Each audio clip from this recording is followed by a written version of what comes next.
Bismillahirrahmanirrahim. Assalamualaikum warahmatullahi wabarakatuh.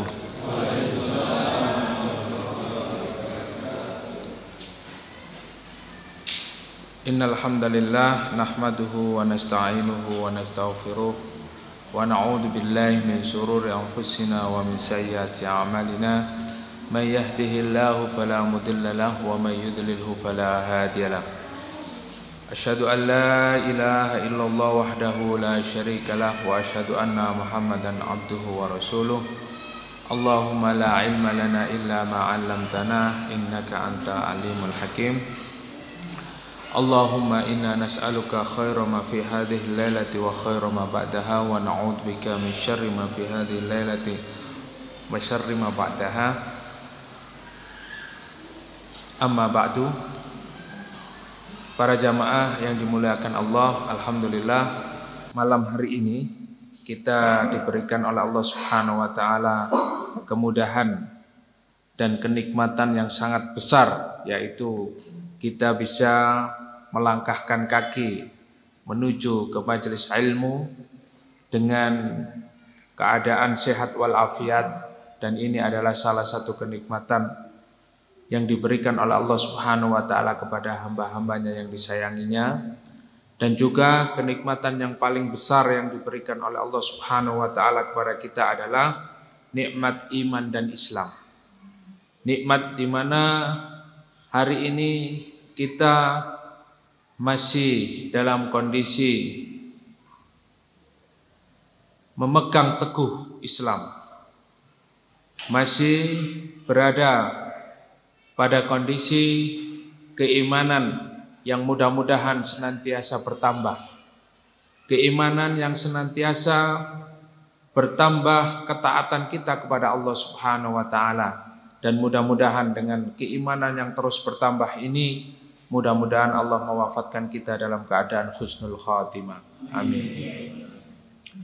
Bapak Ibu jamaah yang dimuliakan Allah, pada pertemuan malam hari ini kita akan melanjutkan kajian tafsir Al-Quran, yaitu pada surat Al-Baqarah ayat 86 ya, 86, 87, 88 ya. Nanti kita akan terus melanjutkan, mudah-mudahan waktunya mencukupi.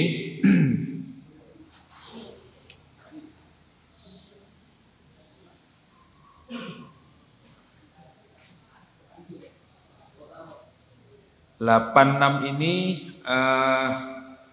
ayat yang menjelaskan terkait dengan ayat sebelumnya, yaitu 85 ya. Kemarin belum sempat kita jelaskan, tapi kaitannya erat sekali dengan ayat sebelumnya, yaitu ayat 85.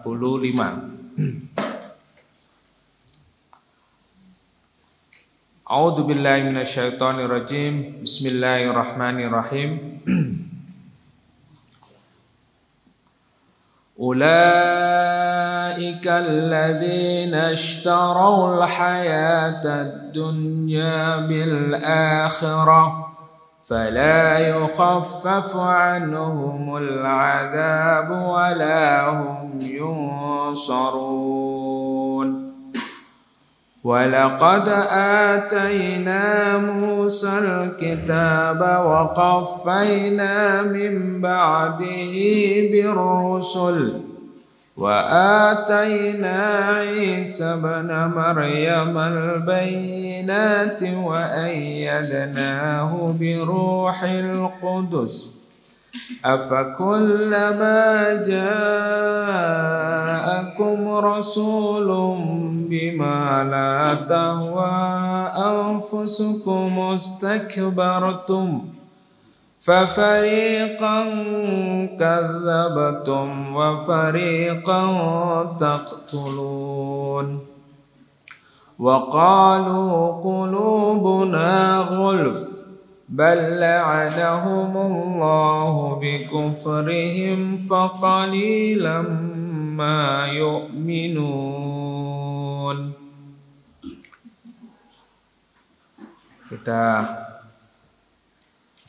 kaji ayat 86 sampai 88 dulu ya. Insyaallah nanti kita lanjutkan jika waktunya masih panjang ya. Silakan Pak Yoyo diterjemahkan. Ya. Ayat Al-Baqarah ayat 86, itulah orang-orang yang membeli kehidupan dunia dengan kehidupan akhirat, maka tidak akan diringankan siksa mereka dan mereka tidak akan ditolong.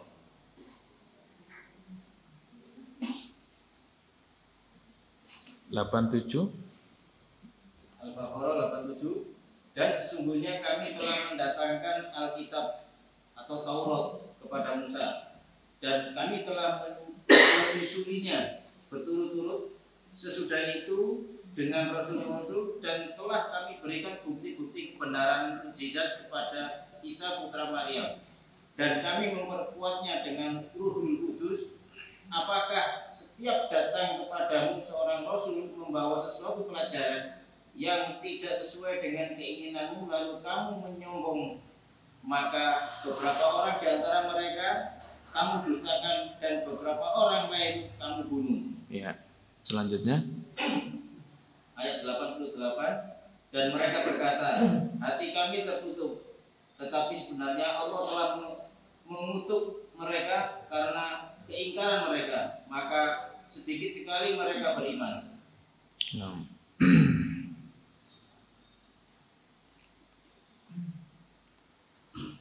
Bapak Ibu jamaah yang dimuliakan oleh Allah, kita melanjutkan kajian kita pada malam hari ini. Pada ayat 85 kemarin kita telah menjelaskan bahwasanya ayat ini menjelaskan tentang orang-orang Yahudi yang terbagi menjadi beberapa suku dan mereka memiliki sekutu masing-masing dari orang-orang Aus dan Khazraj yang menyembah berhala. Jadi mereka ini di dalam menghadapi sekutunya masing-masing ya, apabila mendapatkan ketidaksenangan ya, atau ada sekutunya yang terbunuh, mereka marah. Maka di dalam ayat ini kita mengambil pelajaran bahwa keberadaan seorang mukmin, keberadaan saudara ya, saudara, apalagi orang-orang yang beriman ini dimuliakan oleh Allah Subhanahu wa taala, dima'uhum wa amwaluhum haramun alaikum. Jadi harta dan jiwa orang-orang beriman itu haramun alaikum, ya, haram untuk ditumpahkan. Jadi orang yang membunuh orang yang beriman ini dosanya besar, ya, termasuk al-kabair. Juga orang yang merampok hartanya orang-orang yang beriman ini, dia termasuk melakukan dosa yang sangat besar. Dan juga kehormatan orang-orang yang beriman ini harus dijaga. Harus kita jaga baik-baik, dan tentunya kita sebagai orang yang beriman memiliki sifat apa? Rahmah, kasih sayang terhadap sesama muslim. Maka di dalam Islam itu kita diajarkan saling menjaga persaudaraan. Dan ukhuwah, persaudaraan Islamiyah ini tentu landasannya adalah iman. Bahkan Imam Hasan Al-Basri mengatakan, inna ikhwanukum aghla min ahlikum. Sesungguhnya saudara kalian di dalam agama, saudara kalian yang kalian ikat berdasarkan iman, berdasarkan agama, itu lebih berharga dari saudara kandung sendiri. Sampai seperti itu. Kenapa Imam Hasan Al-Basri menjelaskan? Inna ikhwanakum yadullukum ala dinikum. Karena persaudaraan yang diikat dengan iman, persaudaraan yang diikat dengan Islam, orang yang bertemu dengan saudaranya sesama muslim, sesama mukmin, itu biasanya mengajak kepada urusan-urusan agama. Ya. Jadi ketika kita ketemu dengan ikhwan, dengan saudara kita, ya, sesama muslim, sesama mukmin, sesama aktivis, jamaah masjid, ya, terus pejuang subuh, mesti aktivitasnya atau ajakan-ajakannya itu mengarah kepada agama. Yaitu mereka senantiasa memiliki aktivitas al-amru bil ma'ruf wan nahyu 'anil munkar, mengajak kepada kebaikan dan melarang dari perbuatan mungkar. Itu pasti. Maka Imam Hasan Al-Basri mengatakan lebih mahal, lebih berharga. Ya. Dan beliau menjelaskan wa inna ikhwanukum yadullukum ala dunya wa ahlukum yadullu ila dunya. Kalau saudara-saudara seiman kita, ketika kita bertemu, kita diajak untuk membicarakan urusan agama, ya, ayo taklim, ayo kita berinfak, ayo kita sholat jamaah, ayo kita, ya, menjadi pejuang subuh, ya, mengajak orang untuk berbuat baik. Nah, sementara kadang-kadang saudara kita sendiri, saudara-saudara, ya, saudara kita, ya, itu kadang-kadang mereka ketika bertemu dengan kita itu justru tidak membicarakan terkait tentang masalah agama. Apa yang dibicarakan? Ilad dunia. Apa yang dibicarakan? Dunia. Ya apa mas, sampean wis kerja nang ndi? Saulan bayarane piro? Mene sampean nih akhir tahun iku THR-ane oleh piro sampean? Terus liburane nang ndi? Ya. Eropa, Asia, New Zealand, ya. Yang dibicarakan urusan-urusan dunia. Mas sampean wis duwe omah ta, ya. KPR njupuk pirang unit, ya. Yang dibicarakan urusan-urusan dunia, ya. Sepeda motor sampean gak ganti ta, ya. Ya, mobil, ya, pokoknya kendaraan, ya. Juga masalah lifestyle, gaya hidup, ya, masalah penampilan. Pokoknya yang dibicarakan ini kadang-kadang hanya seputar urusan dunia. Makanya kenapa kita ini perlu bertemu dengan saudara-saudara kita. Walaupun kita itu misalnya ya hanya ketemu sekedar melihat wajahnya saja, ya, di zikrullah, ya, melihat wajah saja, ini sangat menyenangkan. Ya. Subhanallah, jenggotnya tambah dawa rek, dulurku, ya. Menandakan apa? Semakin alim, misalnya seperti itu, ya. Hanya melihat wajahnya saja, belum senyumnya, ya. Nanti kalau ketemu mesti ya apa infake, ya. Infaknya mana? Ya, diajak untuk berinfak, ya. Diajak untuk melakukan hal-hal yang ma'ruf. Ya. Diingatkan, ya. Begitu juga ibu-ibu diingatkan, ya, terkait dengan masalah-masalah kebaikan-kebaikan. Nah, inilah pentingnya saudara seagama, saudara seiman, ya, saudara seislam. Sehingga di dalam mengokohkan persaudaraan itu Islam mengajarkan, ya, yang pertama adalah ta'arufan, ya. Kemudian tafahum, kemudian ta'awun, kemudian takaful. Jadi ada 4 landasan kita membangun sebuah persaudaraan. Yang pertama adalah ta'aruf. Ta'aruf ini penting, ya, Bapak Ibu yang dimuliakan oleh Allah. Kita harus mengenal saudara kita. Kita harus mengenal siapa ya saudara kita ini. Umar ibnu Khattab radhiyallahu an, beliau mengatakan, kamu belum kenal saudaramu, ya, kecuali kamu sudah pernah melakukan safar bersama. Ya. Tahu Pak safar? Perjalanan bareng. Ya. Mungkin naik gunung. Ya. Di situ kita tahu karakternya saudara kita. Oh, arek iki ngamukan arek iki ternyata ya. Biasa ini nang masjid itu alim ya. Senyum. Ternyata ketika kita safar ngamukan, egois, sakarepe dhewe. Nah itu kita tahu ketika kita safar bersama, misalnya ke Jakarta bareng, satu bis atau satu mobil, ya. Nah itu akan kita mengetahui watak, ya, karakter.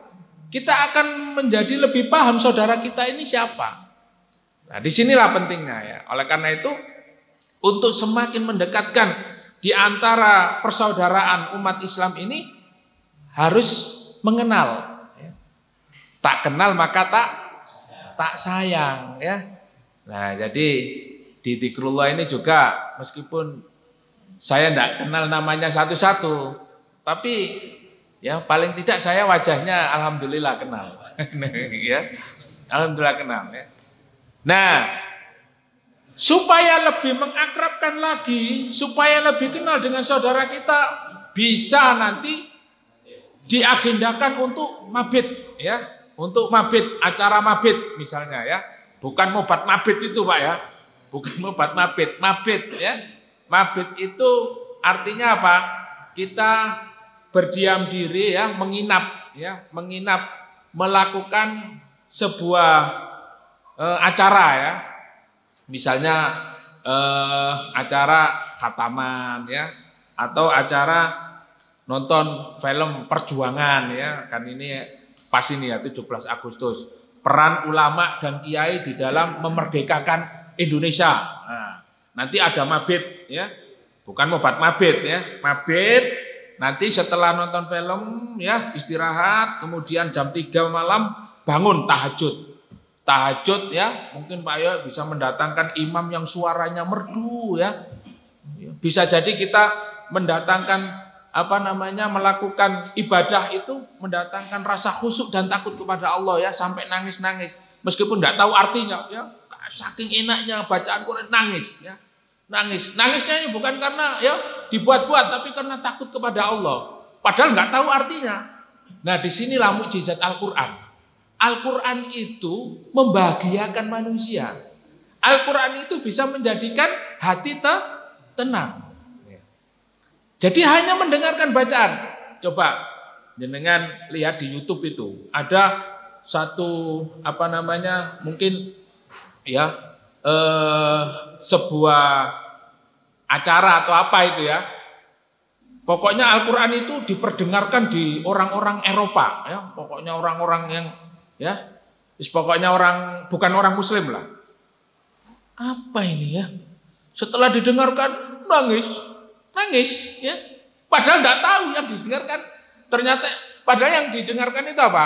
Syekh Misyari Rosyid ya, Syekh Hudayfi ya, para masyayikh ya, para Imam Masjidil Haram, Imam Masjid Nabawi didengarkan, padahal tidak tahu ya. Biasanya dengarkan musik ya, musiknya ada yang metal, ada yang rock, ada yang begitu mendengarkan Al-Quran, ternyata apa? Meneteskan air mata, bisa meneteskan air mata. Itu orang kafir, ya. Orang yang belum mendapat hidayah. Apalagi kita, seorang Muslim, mendengarkan Al-Quran dengan lantunan yang merdu, suara enak, Masya Allah. Ya. Lebih utama lagi, belajar bahasa Arab. Ya. Jadi kalau kita mungkin tidak tahu bahasa Arab, misalnya Jahannam, wah ini neraka Jahannam ya. Saya takut nanti masuk neraka Jahannam ya. Pokoknya ada kata-kata Jahannam nangis ya. Tidak apa-apa. Itu salah satu bentuk kita berusaha untuk merasa takut kepada Allah Subhanahu wa taala. Nah, ini supaya kita Supaya lebih dekat kepada Allah dengan bersama-sama saudara-saudara kita itu ya, kita mengenal lebih dekat ya. Kita tahu, oh ternyata nek turu ngorokan hari ya, ya. Ternyata mendengkur ya. Jadi kita mengetahui saudara kita itu apabila kita safar bersama atau kita ya menginap bersama ya dalam satu waktu. Nah, itu kita baru mengenal saudara kita. Ya. Kalau kita hanya sebatas pengajian begini saja ya, bertemunya hanya berapa jam sih Pak? Ya. Kajian kita ini ya paling lama 1,5 jam lah. Ya. Yang paling lama ngobrolnya, kadang-kadang jam 11 baru pulang. Paling lama 1,5 jam ya, minimal 1 jam. Hanya 1 jam terus balik pulang. Jadi kita sebetulnya ya belum ta'aruf ya, belum mengenal antara satu dan yang lain. Nah, salah satu di antara landasan mengokohkan persaudaraan itu adalah ta'aruf. Tak kenal maka tak sayang. Ini satu ungkapan yang memang menunjukkan seorang muslim dengan muslim yang lain itu harus mengenal. Maka di antara salah satu yang diwajibkan, yang disunahkan oleh Rasulullah SAW ketika kita bertemu sesama muslim itu, di antaranya adalah mengucapkan salam. Afsus salam bainakum.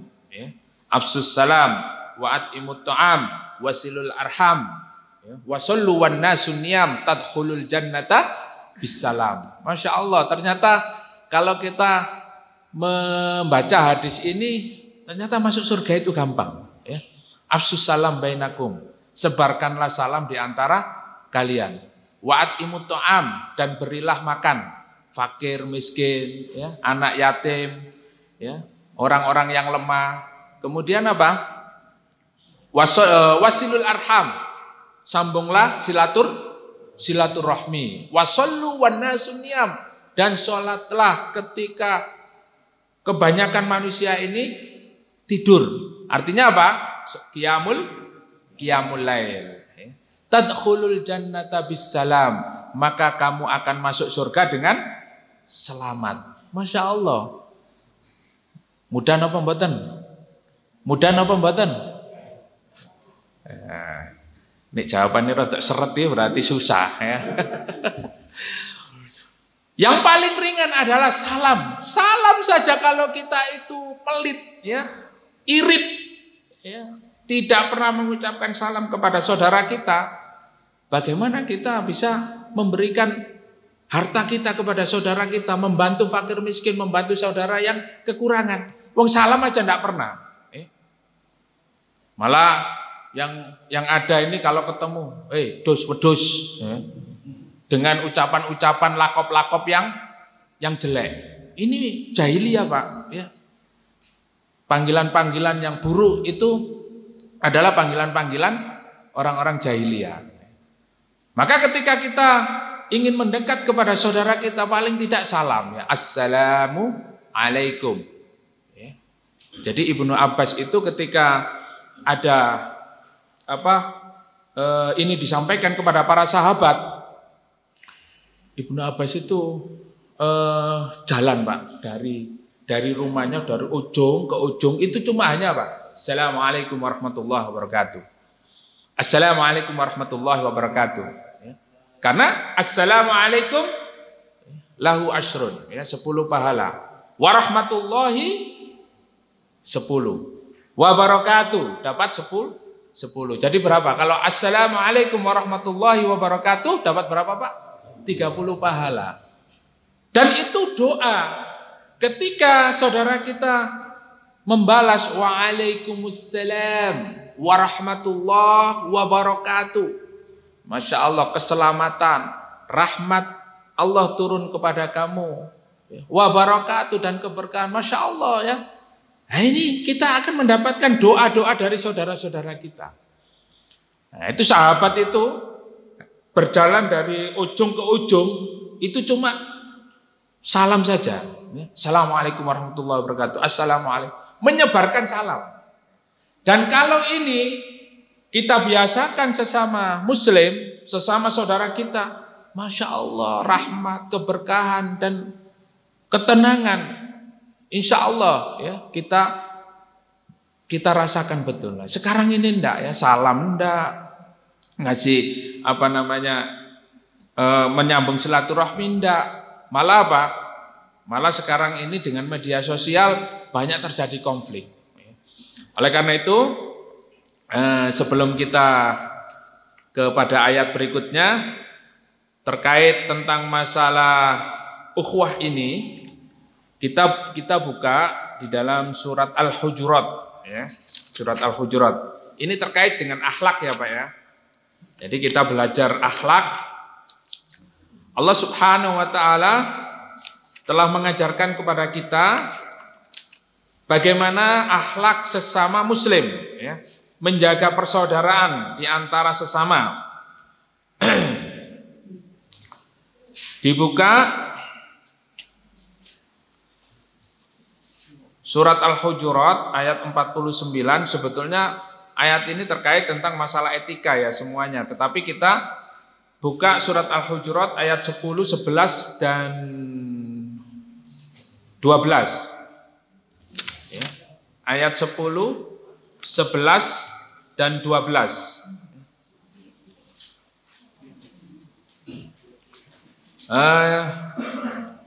Pojok ya. Oh Pak Slamet ya dibaca yang pojok sana ya, belum pernah baca ini. Al-Hujurat ayat 49. Surat ke-49 ayat 10, 11 dan 12. Dibaca terjemahnya saja ya.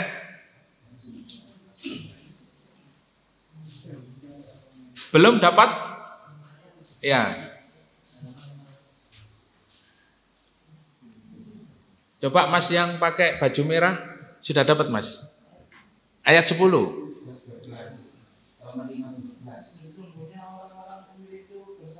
Ya, diulangi Mas, yang keras Mas. Sesungguhnya orang-orang kafir itu bersaudara, karena itu janganlah antara kedua saudaramu terpisah dan bertakwalah kepada Allah dan mendapat rahmat. Ya. Kemudian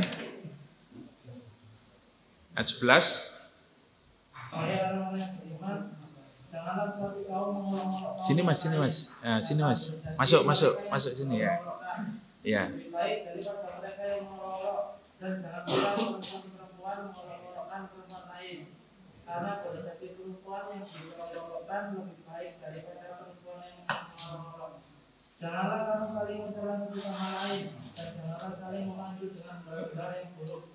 Seburuk-buruk panggilan adalah panggilan yang buruk, fasik setelah beriman. Dan barang siapa tidak bertobat, maka mereka itulah orang yang berdosa. Ya. Ayat 12. Ya, Pak Iril, ayat 12 dilanjutkan.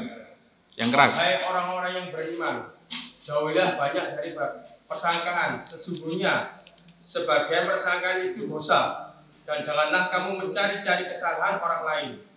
Dan janganlah ada di antara kamu yang menguji sebagian yang lain. Apakah ada di antara kamu yang suka memakan daging saudara yang sudah mati? Tentu kamu merasa jika dan tentu kamu merasa jijik. Nah, itu dan baru betul. Bertawakallah kepada Allah. Sungguh Allah Maha menerima tobat, Maha penyayang. Ya. Nah, ini ayat ini menjelaskan terkait tentang etika seorang muslim ya. Bagaimana kita berakhlak, beradab kepada sesama saudara kita. Ya. Jadi sesungguhnya innamal mu'minuna ikhwah.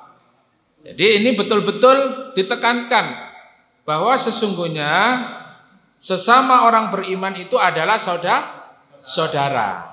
Innamal mu'minuna ikhwah. Jadi kalau tidak hafal ayatnya yang panjang, hafal itu saja. Innamal mu'minuna ikhwatun ya. Coba sama-sama Bapak Ibu, innamal mu'minuna ikhwatun ya. Ikhwah. Sesungguhnya orang-orang beriman itu bersaudara. Apa ikatan persaudaraannya? Iman. Ya. Ikatan persaudaraannya apa? Atas dasar iman. Iman kepada siapa? Iman kepada Allah. Ya. Landasan persaudaraan orang beriman itu adalah imannya, agamanya. Bukan materi, ya, bukan materi. Maka fa aslihu baina akhwaikum. Kalau ada saudara kita yang berselisih, kita wajib mendamaikan, ya. Jangan malah dikompori, ya. Wis kaploken ya. Antem meneh, ya. Jejeken, ya. Malah dikompor-kompori, ya. Ini syaiton, ya, syaiton. Ya. Maka kalau kita menjaga persaudaraan itu, ya, ini kita akan mendapatkan rahmat dari Allah Subhanahu wa taala. Tidak seperti orang Yahudi yang dijelaskan oleh Allah di dalam ayat ini yang kita kaji hari ini. Itu mereka membantu, kemudian membela, menolong berdasarkan apa? Berdasarkan hawa nafsunya. Ya. Karena dia ini menolong saya, memberikan harta kepada saya, membela saya. Ya. Baru dia dengan orang lain itu respect. Ya. Tapi kalau dengan dengan orang yang belum pernah membantunya, ya, belum pernah menolongnya, ini dia tidak akan bantu. Apalagi orang miskin, gembel, ya. Gembel ini, ya, nggak level. Ya. Nah, melihat orang yang di bawahnya itu hina. Nah, ini padahal di dalam Islam mengajarkan inna akramakum 'indallahi atqakum. Sesungguhnya orang yang paling mulia di sisi Allah Subhanahu wa taala adalah yang paling bertakwa di antara kalian. Bukan yang paling kaya, bukan yang paling cantik, bukan yang paling ganteng. Bukan yang memiliki jabatan, bukan presiden, bukan menteri, bukan RT RW, bukan. Tetapi yang paling mulia di sisi Allah siapa? Yang paling bertakwa di antara kalian. Walaupun presiden, tapi dia tidak punya takwa kepada Allah, tidak melaksanakan perintah Allah. Dia di sisi Allah Subhanahu wa taala menjadi orang kafir, orang zalim, orang fasik. Nah, disinilah ukuran ketakwaan, ya. Jadi keimanan seseorang itu wattaqullaha la'allakum turhamun, maka bertakwa kepada Allah lah kalian akan senantiasa mendapat rahmat, ya. Rahmat Allah turun kepada kita. Keberkahan Allah turun kepada kita. Indikasi keberkahan, ya. Jadi tanda-tanda barokah mendapat rahmat dalam kehidupan seseorang itu apa? Kata Ibnu Qayyim, ziyadatul khair.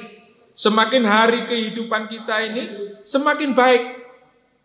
Dalam keluarga antara suami dan istri semakin harmonis. Mencari nafkah, ya, selalu dimudahkan, Masya Allah. Ya. Kemudian ya, komunikasi dengan tetangga, dengan teman, itu pun membuahkan satu kemudahan-kemudahan. Anak sekolah, ya, mudah bayarnya, ya. Utang lunas semua, ya. Pokoknya semua dimudahkan. Ini maknanya apa? Berkah, ya. Ziyadatul khair, bertambah kebaikan. Semua yang kita dapatkan itu akan senantiasa menjadikan diri kita lebih dekat kepada Allah Subhanahu wa taala, itu barokah, ya. Jadi apapun profesi kita, Pak, guru, petani, pedagang, dokter, ya, semuanya akan diberi kemudahan oleh Allah Subhanahu wa taala, ya, manakala semua pekerjaan itu barokah. Kemudian Allah Subhanahu wa taala juga memperingatkan kepada kita, ya ayyuhalladzina amanu la yaskhar qaumun min qaumin asa ayyakunu khairam minhum wala nisaun min nisa'in asa ayyakunna khairam minhunna wala talmizu anfusakum wala tanabazu bil alqab bi'sal ismul fusuqu ba'dal iman wa man lam yatub fa ulaika humudz zalimun. Ya. Bapak Ibu yang dimuliakan oleh Allah, ini kerap terjadi di tengah-tengah masyarakat, ya, di antara kita, tetangga, saudara, teman, sahabat. Oleh karena itu, Allah memperingatkan kepada kita, hai orang-orang yang beriman, janganlah satu kaum mengolok-olok kaum yang lain, karena boleh jadi kaum yang diperolok-olokkan itu lebih baik daripada mereka yang mengolok-olok. Jadi kita tahan lisan kita, Pak. Ya, Bapak Ibu, kita belajar untuk menahan lisan kita, menahan tangan kita, ya, karena sebetulnya tulisan yang kita tulis di media sosial, ya, tulisan-tulisan ini itu sama hakikatnya dengan lisan kita, ya. Karena media sosial ini, masya Allah, luar biasa, ya. Oleh karena itu kita tahan. Jangan sampai kita mengeluarkan kata-kata cacian kepada orang lain. Jangan sampai kita mengolok-olok saudara kita sendiri.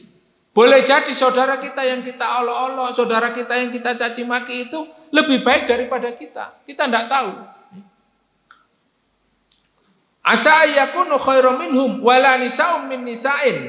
Begitu juga antara perempuan yang satu dan yang lainnya, jangan mudah mengolok-olok. Asa ayakunna khairam minhunna wala talmizu anfusakum wala tanabazu bil alqab, ya. Kita dilarang mengolok-olok, kemudian yang kedua dilarang apa, Pak? Tidak boleh kita saling mencela satu dan yang lainnya, dan jangan memanggil dengan gelar-gelar yang buruk, ya. Jul bajul. Nah, nyeluk sak karepe dhewe, ya. Apalagi di Surabaya, di Kupang Krajan, ya, nyeluk sakarepe dhewe, ya. Itu dilarang, Pak, dilarang, ya. Nah, ini bro-bro ini, ya, apa, teman-teman yang muda-muda ini, ya, para remaja pemuda ini, ya, sudah mulai kita tinggalkan itu tradisi jahiliyah, ya. Jadi kita panggil ya akhi, ya, wahai saudaraku, ya. Kalau yang perempuan, ibu-ibu, ya mungkin ya Humairah, ya. Dipanggil ya yang menyenangkan hati, ya. Wah, saya kok kayak Aisyah, ya, dipanggil Humairah, ya. Jadi memanggil dengan panggilan yang disukai. Ini adab dan akhlak di dalam Islam. Jangan memanggil gelar-gelar yang dulu, ini tradisi orang-orang jahiliyah. Dan ini akan menjadikan hati kita mengeras. Dan itu akan menimbulkan kebencian. Ya. Bapakku jenengi api-api awamu, ya, nyeluki koyo. Jadi manggil dengan sebutan yang jelek, wis pokoknya paling elek sak Surabaya, ya. Nah, jadi ini kan akhirnya menimbulkan kebencian, ya, kebencian. Dan ini tidak boleh, ya. Kalau ada perselisihan di antara saudara, secepatnya segera mungkin untuk diperbaiki. Bisal ismul fusuqu ba'dal iman wa man lam yatub fa ulaika humudz zalimun. Ya ayyuhalladzina amanu ijtanibu katsiran minadh-dhon. Hai orang-orang yang beriman. Ini juga adabnya kepada saudara, jauhilah kalian, ya, di antara kalian suudzon, ya, ijtanibu katsiran minadh-dhon. Sesama saudaranya muslim, sesama saudaranya orang-orang beriman suudon. Nah, ini tidak boleh, ya. Don-don yang ada di dalam diri kita kepada saudara kita segera kita perbaiki, ya. Jadi kita itu dianjurkan untuk berhusnudon kepada saudara kita, ya. Jadi kalau kita don, ya, teman kita itu guyu dikira ngenyek, ya. Kalau kita zon sama saudara kita itu, padahal saudara kita ini tertawa, ya, senang, masya Allah, kon ngenyek yo. Loh, aku iki guyu seneng ketemu kamu, aku ngenyek yo. Aku anjene gak duwe duit, tapi ojo ngenyek. Ya Allah, ya salam, ya. Saya ini bahagia senang ketemu antum. Itu kalau gon begitu, ya. Apalagi nggak tertawa. Oh, anjene gak seneng be aku. Ya. Nah, gak tahu disopo, gak guyu, ya. Nah, disitulah Pak, kalau kita sudah dzon kepada saudara kita itu, apa yang dilakukan saudara kita itu jelek semuanya. Apalagi sama suami dan istri. Ya, jangan sampai ada dzon, ya, ada prasangka ya terhadap suaminya. Kalau sudah di rumah tangga itu ada dzon, suami dengan istri, istri dengan suami, waduh, ya, rumah itu serasa apa? Neraka. Ya. Gak kobongan tapi koyok panas terus. Assalamualaikum, waalaikumsalam. Ya, udah. Sampean, aku ngerti sampean lapo nang jobo. Lho, apa ya? Aku yang ngerti sampean nang omah lapo. Jadi sesama suami dan istri selalu dzon. Makanya di dalam Islam itu apa? Ijtanibu katsiran minadh-dhon. Jauhilah prasangka itu, ya. Selalu berhusnudzon kepada saudara sesama muslim, apalagi terhadap suami dan istri. Suami dan istri itu dia akan mendapatkan satu kebahagiaan apabila samahatun nafs. Di dalam keluarga itu dia memiliki samahatun nafs, berlapang dada, memahami, menerima kekurangan suami dan istrinya.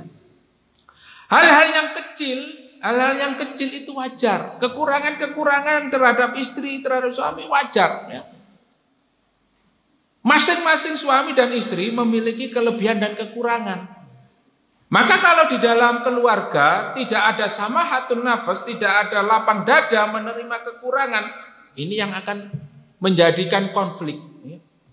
Maka ingat, kita membangun sebuah keluarga, membangun persaudaraan semata-mata beribadah karena hanya kepada Allah. Mencari ridho Allah. Tujuan kita berumah tangga, membangun bahtera ini apa? Ya. Ya ayyuhalladzina amanu,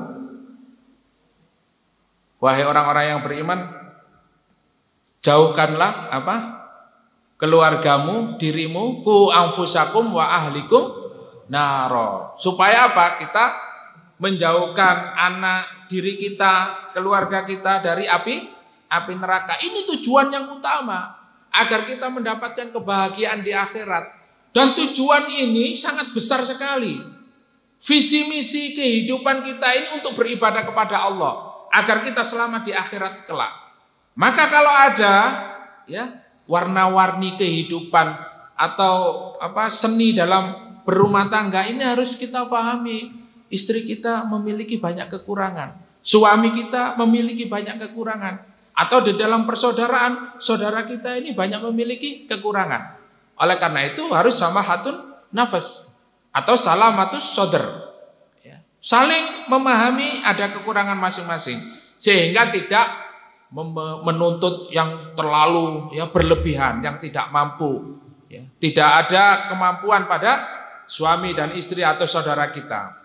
Oleh karena itu dzon-dzon yang ada pada diri kita itu hendaknya dibuang jauh-jauh.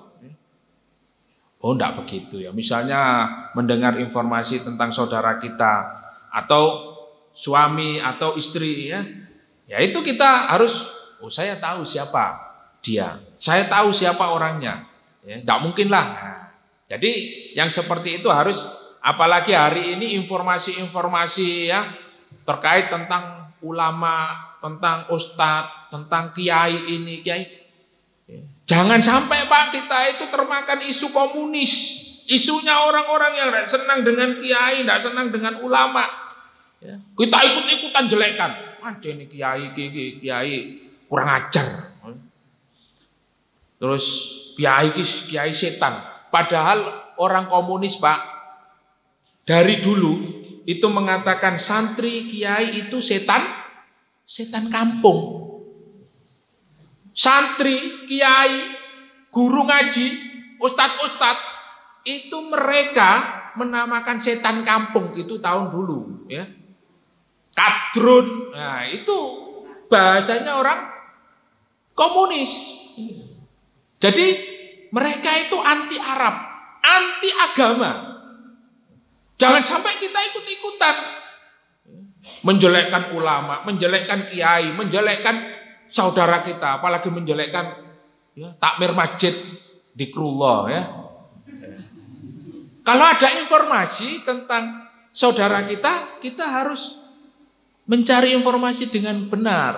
Jangan mensikapinya ya, oh anjine iku elek iku ya, dengan sikap-sikap yang sudah suudzon duluan ya. Nah, ini bukan sikap seorang muslim. Inna ba'dadh-dhanni ismun. Sesungguhnya apa? Don-don yang ada pada diri kita itu akan menjadikan diri kita jatuh ke dalam perbuatan dosa. Wala tajassasu, jangan kalian di antara mukmin itu saling tajassus. Apa tajassus? Memata-matai ya. Sesama saudaranya mata-matai ya. Hati-hati sampean sampai Pak Yoyo. Pak Yoyo iku koncone jenderal-jenderal tok iku rek. Koncone jenderal-jenderal ya. Nanti wes hati-hati loh iku. Ini salah satu perbuatan yang dilarang di dalam Islam, tajassus, ya, memata-matai, apalagi memata-matai. Hati-hati loh, Pak, ya, sama takmir masjid zikrullah, teroris itu. Iku biasanya nek ngajine iku keras. Terus nek celonoan cingkrang, pasti teroris ya. Omongane bojone cadaran. Waduh. Nanti data-data ya, terkait tentang saudaranya muslim ini apalagi dijual dan mendapatkan imbalan dunia. Naudzubillah tsumma naudzubillah min dzalik. Ini tidak boleh ya, tajassus ya. Ini namanya tajassus. Ini di dalam pembahasan ini ulama ya ada satu kitab yang bagus itu ya, kalau misalnya dikaji ya, kitab Adabul Mufrad ya, adab-adab seorang muslim itu hadis-hadisnya sangat lengkap ya, dan hadis-hadisnya Sahih Bukhari Muslim. Wala yaghtab ba'dukum ba'dha. Nah, ini tidak boleh ghibah di antara satu dan yang lain. Kenapa? Ayuhibbu ahadukum ayyakula lahma akhihi maitan fakarihtumu. Karena orang-orang yang ghibah itu sama saja dia dengan memakan daging saudaranya yang sudah mati. Jadi saudaranya sudah meninggal dunia, itu dagingnya diiris-iris dimakan. Ayuhibbu ahadukum ayyakula lahma akhihi maitan fakarihtumu. Pasti kita tidak suka, Pak. Pasti kita tidak suka, Bu. Memakan daging, memakan bangkai saudara kita yang sudah mati itu, sudah busuk, terus dagingnya dimakan. Seneng apa mboten? Pasti tidak senang. Nah, orang yang ghibah, suka ngerasani, suka rasan-rasan, itu adalah orang yang diibaratkan oleh Allah Subhanahu wa taala memakan daging bangkai saudaranya yang sudah mati. Jijik ya, bukan jika ya Pak Iril tadi ya. Jika ya, kalau jika nanti tidak masuk ya, jijik ya. Jijik sangat menjijikkan. Nah, ini adab kita terhadap saudara kita sesama muslim, tidak boleh ngerasani. Kalau nggak senang ya ngomong aja ya. Ngomong aja nggak senang sama saudaranya ya. Aku gak seneng nih sampean gawe peci bolong-bolong ya. Ane risi ngono ya. Oh ya, nek aku tak tuku sing peci Indonesia ya. Ya. Peci Nusantara ya. Ya. Jadi itu salah satu ya. Wis gak seneng dirasani. Iku lho nek gawe kopi iku koyo wong gembel ngono ya. Nah, diomong-omongkan ya. Apalagi ya di dalam satu hadis yang paling banyak melakukan rasan-rasan itu memang di dalam hadis disebutkan seorang wanita ya.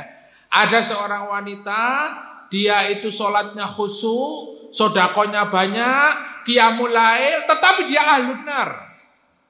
Dia penghuni neraka. Kenapa? Kata Rasulullah SAW, karena dia tidak menjaga lisannya. Ya, tidak menjaga lisannya. Dan ada seorang wanita yang biasa-biasa saja ibadahnya, ya. Amalannya juga biasa-biasa saja, tetapi dia ahlul jannah. Kenapa? Karena dia menahan lisannya, tidak mengganggu tetangganya dan saudaranya dengan lisannya. Ya. Artinya apa? Dia menjaga betul Pak lisannya ini. Ya, tidak ngerasani, tidak riba, ya, apalagi mencela. Jadi ini satu satu hal, satu adab ya, akhlak untuk menjaga persaudaraan di antara kaum muslimin. Wattaqullaha innallaha tawwabur rahim. Bapak Ibu yang dimuliakan Allah Subhanahu wa taala, ini sangat penting saya sampaikan karena hari ini persaudaraan kaum muslimin ini semakin hari semakin menjauh ya, semakin tidak percaya terhadap saudaranya sendiri, tidak percaya. Dan ini karena orang-orang kafir itu menginginkan umat Islam itu berpecah belah, terkotak-kotak. Karena kalau sudah mereka melihat ada indikasi persatuan umat Islam, wah mereka ya kelojotan Pak. Ya, orang-orang kafir itu paling tidak senang. Ya, Muhammadiyah, NU, Persis, Jamaah Tabligh, Al-Irsyad, ya. Semua bersatu misalnya untuk menghadapi kekuatan komunis, mereka tidak senang. Ya. Sehingga apa? Mereka pun memiliki strategi untuk memecah belah. Salah satu ya, kalau kita membaca di satu strateginya orang-orang Amerika itu ada namanya satu lembaga. Namanya RAND Corporation. Ya, RAND Corporation itu lembaganya orang-orang kafir untuk menderadikalisasi. Nah, itu terdiri dari ulama, ratusan ulama di seluruh dunia kumpul di Amerika sana, Pak. Tujuannya apa? Untuk menjadikan umat Islam itu sedikit demi sedikit menjauh dari agamanya. Ya. Jadi deradikalisasi supaya umat Islam itu tidak radikal. Ya, supaya umat Islam itu tidak dalam kehidupan visi misinya memperjuangkan Islam, jangan sampai. Lah itu ada satu lembaga sedikit demi sedikit menjauhkan dari Islam dengan apa? Ya, saya tidak menyebutkan lembaganya, tidak menyebutkan personalnya, tetapi ini sudah dilakukan. Salah satu lembaga tokohnya diambil, ya, disekolahkan, ya, di Inggris, di Amerika, ya, kemudian di negara-negara di mana dia sudah dicuci otaknya, liberalisme, sekulerisme. Jadi mereka ini, ya, kalau dulu penjajahan itu menyekolahkan Senok Gorgonyo, ya, masih kenal Pak ya? Sudah pernah saya sampaikan di sini, Senok Gorgonyo. Senok Gorgonyo itu seorang sekuleris ya, dari Belanda. Dia belajar Islam, hafal Al-Quran 30 juz. Hafal Al-Quran 30 juz. Kemudian hafal Sahih Bukhari Muslim. Ya, jenengan hafal berapa Pak? Sahih Bukhari Muslim. Al-Quran saja yang wajib. Berapa juz? Ya. Juz 30, apa setoyong ya? Belum. Ini Pak ya. Hafal 30 juz Sahih Bukhari Muslim ya, hafal ya. Sekitar 4.000 ya, hadis hafal. Pulang ke Indonesia ya. Kemudian merubah namanya menjadi Haji Abdul Malik ya, atau Abdul Karim, Abdul Malik ya. Berkhutbah Pak di sini ya. Lulusan mana ya? Mekah. Ya. Percaya nggak kalau dia seorang ulama? Ya. Lulusan mana? Mekah. Ya. Pakai sorban, pakai jubah sorban. Masya Allah. Ya. Lulusan Mekah Madinah. Hafal 30 juz. Ya. Kemudian Sahih Bukhari Muslim. Berkhutbah di hadapan umat Islam. Bahwa umat Islam tidak diwajibkan untuk berhaji.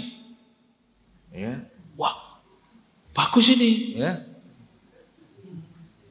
tidak diwajibkan untuk berhaji.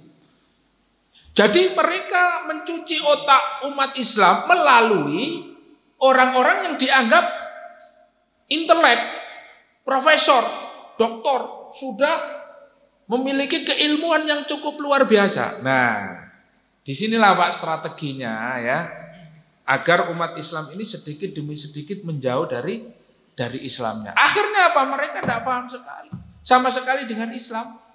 Yang taklim setiap hari datang di zikrullah saja terkecoh kadang-kadang dengan perkataan-perkataan yang menjauhkan dari perjuangan umat Islam. Apalagi tidak pernah taklim, tidak pernah ngaji sama sekali. Ya, wis gak pernah ngaji, gak iso ngaji.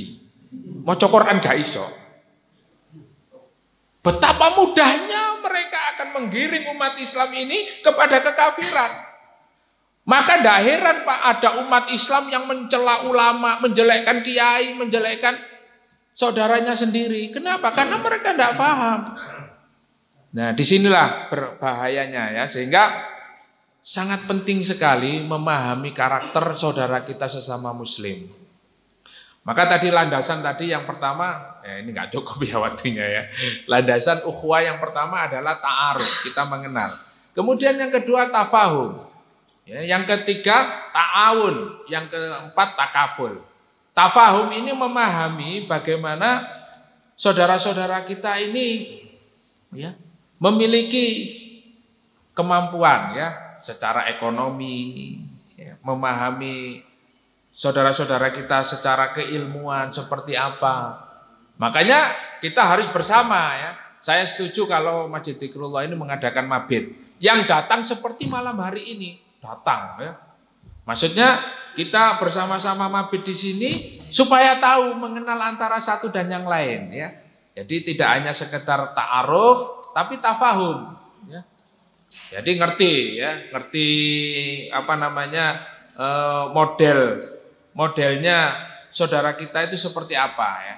Ketika dia tidur, ketika dia itu misalnya melihat saudaranya membutuhkan sesuatu, apakah tanggap atau enggak, atau dia itu egois ya, mementingkan dirinya sendiri. Lah ini makanya kata Umar Ibn Khattab tadi, kita itu mengetahui seseorang kalau kita safar bersama. Kalau sudah pernah safar bersama itu kita akan bisa memahami. Kemudian ta'awun, saling tolong menolong, ini sangat penting Bapak Ibu ya. Jadi bentuknya apa tolong menolong ya. Di dalam Islam itu kita diajarkan ya, autsaqu ural iman yang paling kuat pada seseorang itu ditandai dengan dua hal. Jadi iman seseorang itu kuat, ya, jenengan atau siapa saja ya. Al-hubbu fillah wal bughdhu fillah. Apabila dia mencintai karena Allah dan membenci karena Allah. Kalau di dalam sebuah kitab itu ada tulisan yang sangat bagus, yaitu al-wala' wal bara'. Siapa orang-orang yang kita cintai? Siapa orang-orang yang kita berikan pertolongan? Nah, ini namanya al-wala', ya. Kemudian siapa orang-orang yang kita benci? Wah, Ustadz ini kok mengajarkan kebencian? Tidak. Karena memang di dalam Islam itu kita diajarkan oleh Allah untuk mengetahui siapa musuh kita. Siapa musuh kita? Innasyaitana lakum aduwwum mubin. Setan itu musuh kalian yang nyata, ya. Nah, setan itu Pak minal jinnati wan nas. Dari golongan jin dan manusia. Lah, siapa setan yang dari golongan manusia? Macam-macam. Ini perlu dibahas Pak, panjang. Nah, ini kalau kita tidak ngaji, tidak tahu musuh kita siapa, teman kita siapa. Nanti musuh dijadikan teman, teman dijadikan musuh. Nah, di dalam Islam sudah sangat jelas sekali. Maka iman yang paling kuat yang ada pada diri seorang mukmin itu manakala dia mencintai sesuatu karena Allah, mencintai istrinya, mencintai anaknya, mencintai saudaranya, hanya karena Allah Subhanahu wa taala, bukan karena yang lain. Begitupun membenci sesuatu benci karena Allah Subhanahu wa taala. Nah, kemudian ta'awun takaful ya, memenuhi kebutuhan-kebutuhan saudara. Itulah landasan di dalam membangun persaudaraan. Nah, kemudian terakhir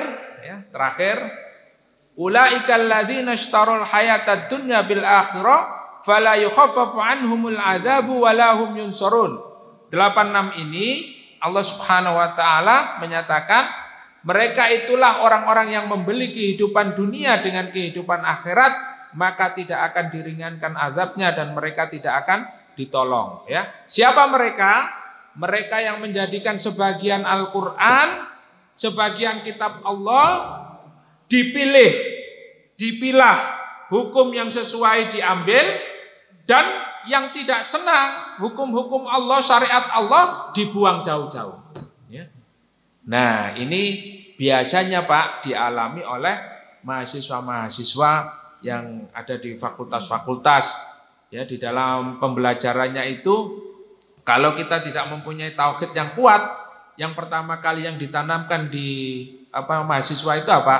Ilmu filsafat, ya, ilmu filsafat. Sehingga setiap hukum, setiap syariat yang ada di dalam Islam itu dikaji.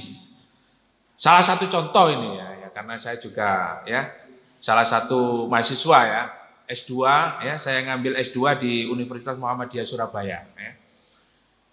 Itu selalu mengkaji sesuatu yang sebetulnya di dalam Islam itu sudah qat'i ya. Tetapi masih dikaji. Karena apa? Di dalam ilmu filsafat itu kepuasan logika ya. Jadi semua didasarkan atas logika. Kalau tidak masuk akal tidak dipakai. Ya. Kenapa? Contohnya kenapa kita itu kalau sholat menghadap kiblat dan harus menghadap Ka'bah? Nah, kenapa orang itu kok kalau di Mekah dianjurkan untuk mencium Hajar Aswad? Ini kira-kira kita kalau pakai logika Pak, ya, masuk apa enggak? Kita tidak akan bisa melogika hal-hal yang seperti ini. Umar ibnu Khattab radhiyallahu anhu mengatakan, ya, bahwa kenapa dia mengikuti mencium Hajar Aswad? Karena Rasulullah mencium Hajar Aswad, meskipun dia tidak tahu apa maknanya. Ya. Nah, ternyata memang ada fadilahnya. Ya. Ada fadilahnya. Nah, fadilah-fadilah seperti ini mereka kalau hanya berdasarkan logika-logika, dia tidak akan ketemu. Makanya orang-orang yang memiliki ideologi sosialisme, komunisme, dia memahami alam semesta, memahami sesuatu hanya dengan materi saja. Kalau tidak masuk akal, oh enggak. Seperti apa? Oh, kami tidak pernah melihat surga dan neraka. Ya. Maka kami tidak percaya. Kami tidak akan percaya dengan surga dan neraka, apalagi malaikat, tidak ada itu, ya. Itu cuma ilusi, ya. Nah, apalagi ada bidadari, apa itu, gak percaya. Ya. Sampai seperti itu. Kenapa? Karena yang dipakai adalah logika. Nah, orang-orang yang seperti ini, ulaika alladzina ishtarul hayatad dunya bil akhirah. Biasanya menjual akhiratnya dengan dunia. Mereka yang penting senang. Muda kaya raya, tua, salah ya. Muda foya-foya, tua kaya raya, mati masuk surga, surganya. Mbah kita punya surga ya, nggak apa-apa. Jadi muda foya-foya, tua kaya raya, mati masuk surga. Wah, ini memang keinginan yang wajar ya. Tetapi apakah bisa seperti itu? Tidak bisa. Kita harus mengikuti aturan Allah dan Rasulnya. Ya. Maka siapa yang mengikuti Allah dan Rasulnya, mengikuti Al-Quran dan As-Sunnah, sebagaimana Rasulullah katakan, taraktu fikum amroini lan tadhillu abadan. Saya tinggalkan dua perkara yang kamu tidak akan tersesat selama-lamanya. Apa itu? Kitabullahi wa sunnatu rasuli, yaitu Al-Quran dan As-Sunnah. Ini kalau kita lurus, memegang teguh sampai mati, kita tidak akan tersesat selama-lamanya. Bahkan kita akan mendapatkan kehidupan yang baik fid dunya wal akhirah. Fala yukhaffafu anhumul adzab wa la hum yunsarun. Orang-orang yang menjual akhiratnya dengan kehidupan dunia itu, mereka tidak akan ditolong oleh Allah Subhanahu wa taala dan tidak diringankan azabnya. Naudzubillah tsumma naudzubillah min dzalik. Masya Allah, hari ini di akhir zaman ini itu kita betul-betul melihat orang itu menjual agama untuk kepentingan dunia itu biasa. Nggih napa mboten? Mungkin kalau kuliah ini Pak, saya suruh nulis satu-satu. Ya, saya suruh nulis satu-satu. Apa ya? Berikan contohnya orang yang menjual akhirat untuk kepentingan dunia.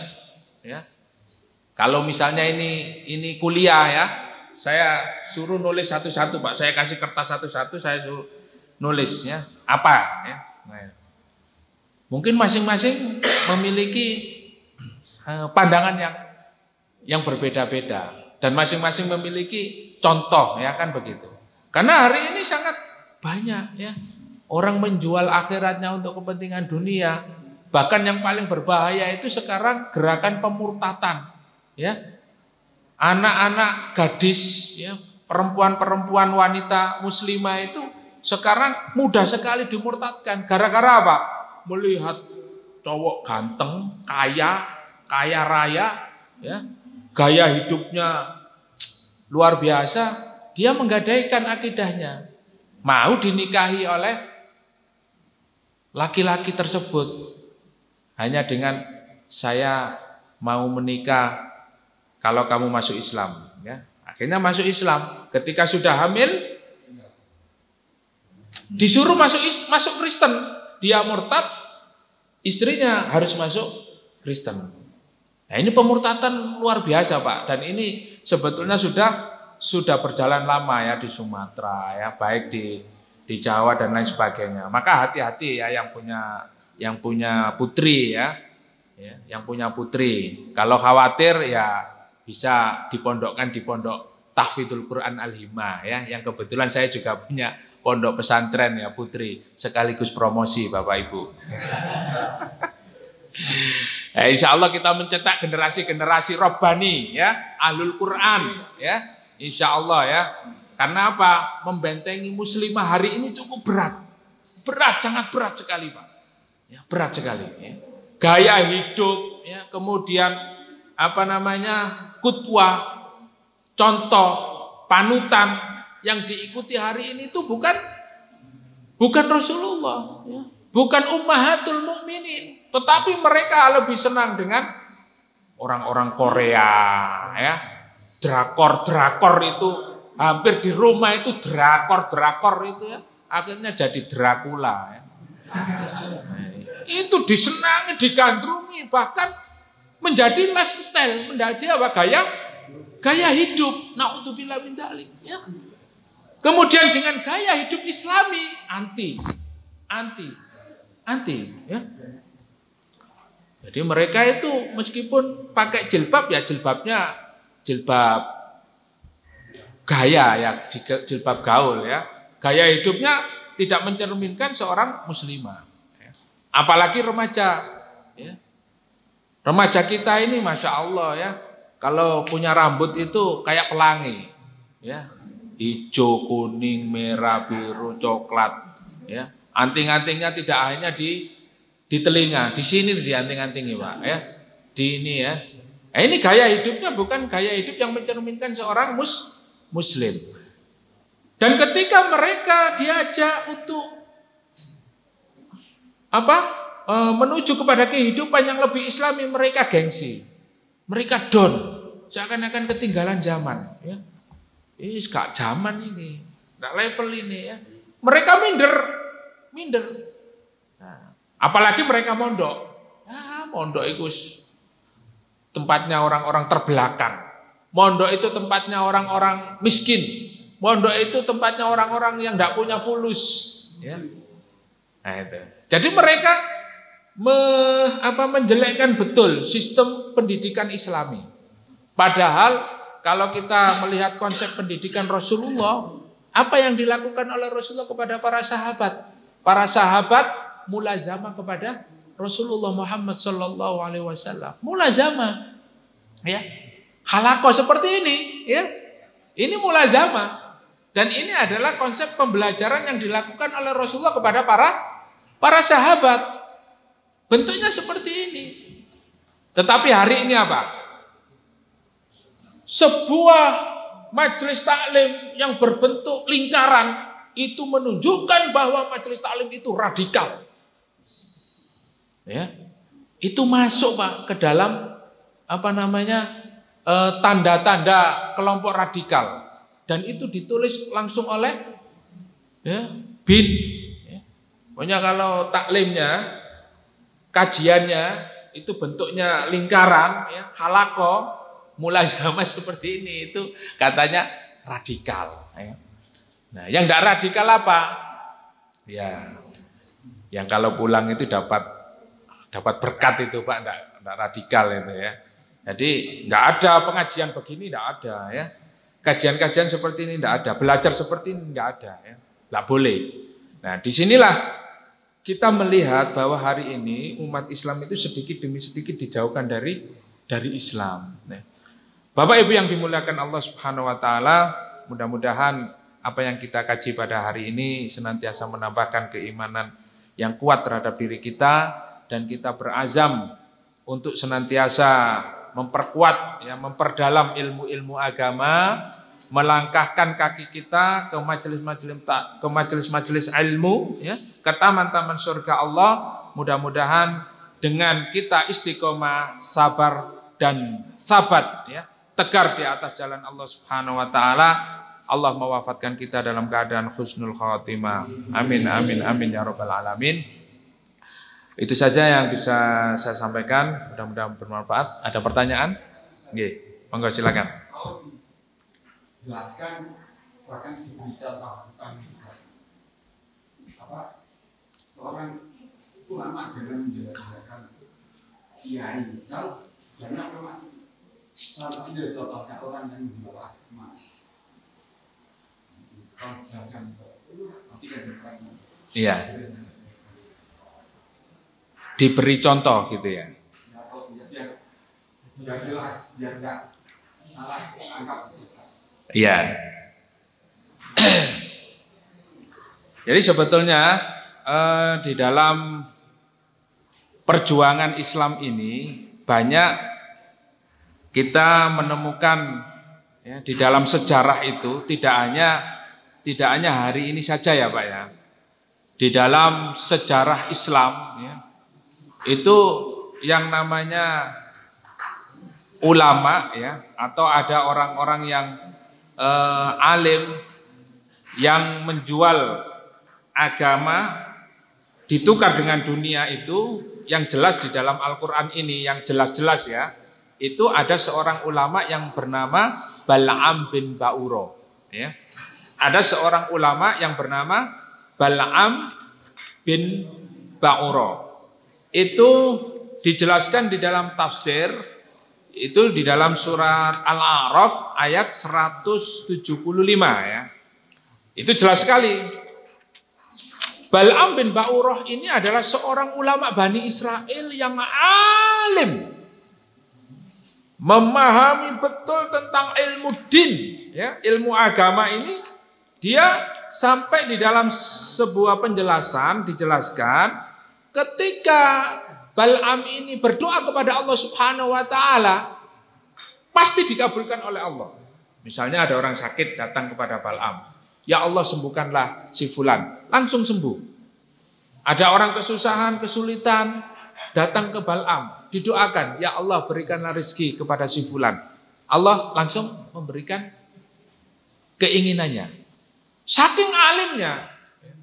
Nah, begitu ketika dia diminta oleh seorang penguasa, ya, pada waktu itu, diminta untuk mendoakan agar Nabi Musa dan bala tentaranya celaka, dia tidak mau mendoakan, tetapi dipaksa. Dipaksa, ya Bal'am, kamu nanti akan diberikan kekuasaan. Kemudian diberikan wanita yang paling cantik di antara negeri ini. Kemudian diberikan jabatan. Semua hal itu disampaikan, dan akhirnya dia mengatakan, tidakkah kamu tahu bahwa Musa itu adalah Nabi Allah? Iya, tahu. Tetapi yang bisa merubahnya, yang bisa mencelakakannya hanya dari doamu. Padahal Bal'am sudah tahu kalau itu adalah Nabiullah. Tetapi dia tetap, karena dia dipaksa, kemudian di dalam hatinya juga ingin mendapatkan iming-iming tadi, akhirnya berdoa, ya Allah, celakalah. Jadi lidahnya itu terpeleset, Pak. Jadi sebetulnya dia itu mendoakan Allahumma ahlik Musa, tapi dia mendoakan Allahumma ahlik sultan, ya Allah, hancurkanlah penguasa ini. Padahal mestinya dia mendoakan ya Allah, hancurkanlah Musa dan tentaranya. Tapi dia mendoakan apa? Ya Allah, hancurkanlah penguasa di negeri ini. Pada saat itu penguasanya ini dengar, ya Bal'am, celaka kamu. Apa yang kamu doakan? Saya sudah berusaha untuk berdoa supaya ya Allah, hancurkanlah Musa. Tapi lidah saya tidak bisa. Terbalik. Bahkan di dalam tafsir Ibnu Katsir itu dikatakan lidahnya itu menjulur. Lidahnya itu menjulur kayak anjing gitu. Jadi melet-melet gitu. Sampai panjang. Nah, itu di dalam di dalam tafsir disebutkan. Maka di sini disebutkan masaluhum kamatsalil kalb. Ulama, orang yang faham agama tetapi dia masih saja mendukung, artinya menjadikan kebatilan itu, mendukung kebatilan itu, kemudian mengambil kehidupan dunia sebagai jalan hidupnya, artinya menerima tawaran-tawaran tadi itu, matsaluhum kamatsalil kalb. Dia itu seperti kalbun. Seperti apa? Seperti anjing. Nah, ini bisa dibuka di dalam surat Al-A'raf ayat 176. Kamatsalil kalb intahmil alaihi yalhad au tatrukhu yalhad. Jadi dikasih ya melet, enggak dikasih ya melet-melet, itu kayak anjing. Dzalika matsalul qaumil ladzina kadzabu bi ayatina. Begitulah perumpamaan orang-orang yang mendustakan ayat-ayat kami. Nah, ini saya hanya bisa hari ini, malam ini menyampaikan sebuah contoh seorang ulama yang menjual agama demi dunia. Kalau hari ini Pak banyak Pak ya. Kalau kita contohkan satu-satu, nanti ini. Ya. Tetapi Allah sudah memberikan contoh di dalam Al-Quran. Ya. Maka hari ini ketika kita menemukan ulama atau seorang tokoh atau seorang alim, kiai, ustadz yang dia itu mendukung, atau mereka menjadikan tujuannya untuk mensukseskan orang-orang yang melawan Islam, mendukung, jelas-jelas mendukung untuk mendukung kebatilan, artinya tidak mendukung ulama. Ada ulama-ulama yang tidak mendukung ulama, bahkan di dalam sejarah itu ada banyak ulama itu yang mendukung komunisme, itu ada. Ulama yang mendukung PKI itu ada. Nah, ini banyak Pak. Nah, para sesepuh ini paham. Tapi kalau kita mengkaji hari ini seperti ini ya perlu waktu yang cukup panjang karena ini sejarah perlu dibacakan sejarah berulang-ulang. Nah, hari ini seperti itu, maka sudah jelas dicontohkan oleh Allah, mereka seperti anjing. Mereka itu ingin kehidupan dunia, tetapi covernya itu seorang ulama, ya, seorang kiai. Naudzubillah tsumma naudzubillah min dzalik. Dan ini akhir zaman ini banyak hal yang seperti itu, ya. Kiai, ustadz, ulama yang tujuannya itu mencari kehidupan dunia. Tidak murni semata-mata untuk memperjuangkan agama Allah. Dan inilah kebalikan atau banyak contoh-contohnya yang kita dapatkan di dalam kehidupan kita, dan kita berdoa kepada Allah mudah-mudahan terhindar dari hal yang demikian, faham terhadap agama, faham terhadap Islam. Kita yakin bahwa Islam yang benar, tetapi kita tidak mengikuti Islam. Naudzubillah tsumma naudzubillah min dzalik. Mudah-mudahan Allah menjadikan kita tetap istiqomah di jalan Allah, berjihad di jalan Allah, dan mematikan kita dengan kematian syuhada fisabilillah yang husnul khatimah. Amin amin ya rabbal alamin. Cukup Pak nggih? Insyaallah cukup. Mudah-mudahan apa yang kita lakukan pada malam hari ini dicatat sebagai amal soleh, ya.